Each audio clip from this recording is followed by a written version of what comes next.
Il faut reconnaître son effondrement et s'ouvrir au Christ. Un enfant qui perd brutalement une source d'amour, de sécurité, peut vivre un effondrement, une détresse profonde, une sorte d'agonie primitive. Mais s'il garde le souvenir de l'événement, il peut n'avoir pas conscience de ce qu'il a réellement éprouvé. Et il est néanmoins peu à peu certain qu'il a gardé enfui en lui la terreur de l'effondrement, la hantise du trou affectif brutal qu'il a vécu.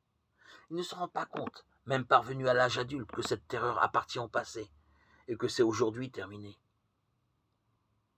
Dans cette ignorance, il va soit se replier dans l'autoprotection devant tout ce qui peut ressembler à un effondrement, à un abandon, soit chercher à éprouver à nouveau ce qui s'est déjà vécu, afin de trouver une autre issue satisfaisante, cette fois à l'événement.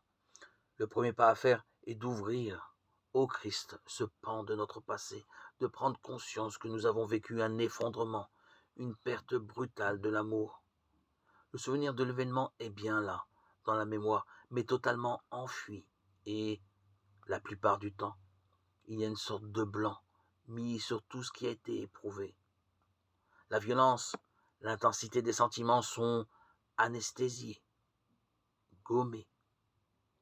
Il ne faut pas s'épuiser à tenter de revivre la terreur qui nous a submergés, mais laisser émerger le souvenir traumatisant de façon à permettre à l'esprit de s'y introduire. Le voile se déchire, le brouillard s'estompe, ce que nous avons vécu s'éclaire peu à peu, se met en place.